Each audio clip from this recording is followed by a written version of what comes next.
সকলোকে নমস্কাৰ। এটি বিশেষ কাৰণত ভিডিঅ'টো বনালো।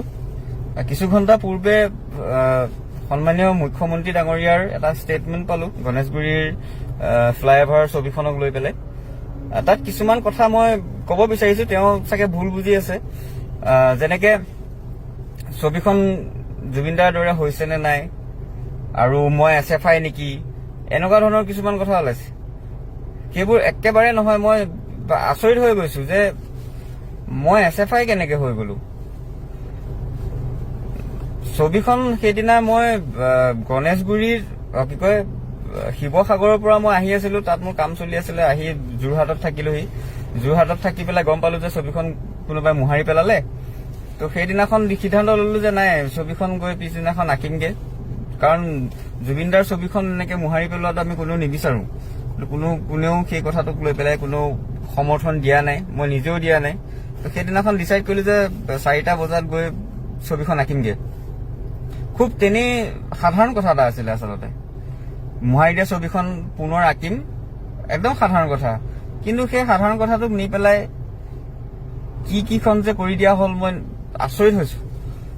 50,000 মানুহৰ চাকৰি খালো বুলি কৈছে, মোৰ কাৰণে জাপানৰ প্ৰধানমন্ত্ৰী নাহিলে বুলি কৈছে ছবিখনৰ কাৰণে। আৰু কত কি কথা ওলাইছে। এচাম মানুহে ইমান উঠি পৰি লাগিছে মোক বদনাম কৰিবৰ কাৰণে, মোক উপলুঙা কৰিবৰ কাৰণে। যথেষ্ট দুখ পাইছো মই এইবিলাক কথাত। আৰু অসমৰ দৰে ঠাইত, যিখন ঠাইত শিল্পক ইমান শ্ৰদ্ধা কৰে, ইমান মৰম দিয়ে, তেনে এখন ঠাইত আজি হঠাৎ এচাম মানুহে এই ধৰণৰ কথা কৈ উপলুঙা কৰাটো এইটো অতিকৈ দুৰ্ভাগ্যজনক। আমি অসমৰ মানুহে শিল্পক ভাল পায়, শিল্পীক ভাল পায় কাৰণেই আজি জুবিনদাৰ দৰে, বিষ্ণু ৰাভাৰ দৰে, ভূপেন হাজৰিকাৰ দৰে ইমান মহান শিল্পী আমি পাইছো। তো মই তেনেই সাধাৰণ ল'ৰা, ছবি আঁকি ভাল পাওঁ, ছবি আঁকি ঘূৰি ফুৰো। আৰু সেইদিনাখন যথেষ্ট ক্ৰাউড হৈছিলে। ক্ৰাউড হোৱাৰ কাৰণে, বেছি ভিৰ হোৱাৰ কাৰণে মই খুব বেছি 1 ঘণ্টা বা তাতকৈ অলপ বেছি সময় তাত মই থাকিব পাৰিলো ছবিখন আঁকি থাকোতে। তেতিয়া ফেন ক্লাবৰ ল'ৰাকেইটাই মোক লৈ গুচি গ'ল, বোলে নাই মাৰ্চেল, ক্ৰাউডটো বেছি হৈ যাব, পৰিৱেশটো বেয়া হ'ব, তুমি আঁতৰি দিয়া। তো সেইকাৰণে মই গুচি গলো, ছবিখন সম্পূৰ্ণ কৰিব নাপালো। একদম খুব সাধাৰণ কথা আছিলে।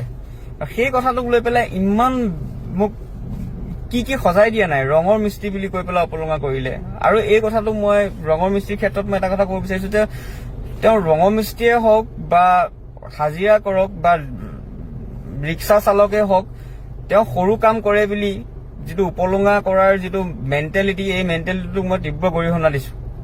আৰু মই নিজকে ৰং মিস্ত্ৰী বুলি ক'বলৈ লাজ নকৰো। মোৰ ৰং মিস্ত্ৰী বুলি ক'লেও মোৰ কোনো সমস্যা নাই। কিন্তু সৰু কাম কৰিছে বুলি যিটো ঠাট্টা কৰা যিটো মেণ্টেলিটি, এই মেণ্টেলিটিটোক মই তীব্ৰ গৰিহণা জনাইছো। এনেকুৱা মানসিকতা থাকিব নাপায়। আৰু মই এটা কথা কওঁ যে আমাৰ সন্মানীয় মুখ্যমন্ত্ৰী ডাঙৰীয়াক মই ক'ব বিচাৰিছো, আপুনি মোক ভুলকে বুজি আছে। মই কোনো SFI নহয়।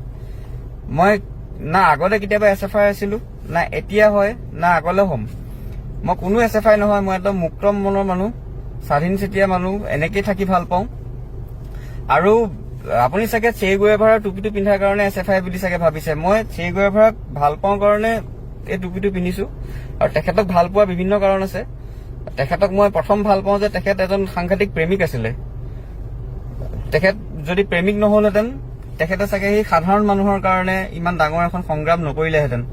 তো সেই প্ৰেমৰ প্ৰতীক হিচাপে মই এই টুপিটো সদায় পিন্ধো, আৰু সেই ধৰণে সদায় পিন্ধিম। আৰু এই ক্ষেত্ৰত আপুনি মোক আকৌ এবাৰ কৈছো, আপুনি মোক ভুলকে বুজিছে। মই কোনো SFI নহয়, কোনো সংগঠনৰে মানুহ মই নহয়। আৰু আজিলৈকে কোনো দল সংগঠনক মই কেতিয়াও অপেনলি ছাপোৰ্ট কৰা নাই। আৰু এটা কথা কওঁ, সেইদিনাখন প্ৰটেষ্টত বিভিন্ন মানুহ আহিছে। সেইদিনাখন কোনোবা বেলেগ ক'ৰ দল সংগঠনৰ মানুহ আহি ওলাইছেহি, মই সেইবোৰ নাজানো। আৰু কোনোবা আহিব পাৰে, সেইটো ইমানো ডাঙৰ কথা বুলিও মই নাভাবো। কোনোবা কংগ্ৰেছৰ মানুহ আহিব পাৰে, BJP মানুহো আহিব পাৰে, AJP আহিব পাৰে, কাৰণ জুবিন দাক সকলো মানুহে ভাল পায়। তো আহিব পাৰে। এতিয়া আৰু সেইটোক লৈ পেলাই আপোনালোকে মোক জাজ নকৰিব। মোৰ তাৰ লগত কোনো সম্পৰ্ক নাই। মই সেইদিনাখন এটা ভিডিঅ' দিছো, এটা মেছেজ দিছো যে ছবিখন পুনৰ আঁকিম, আপোনালোকে সহায় কৰক। আৰু সেইখন সময়ত ইমান যে মানুহ আহিব মই ভাবিয়ে পোৱা নাছিলো।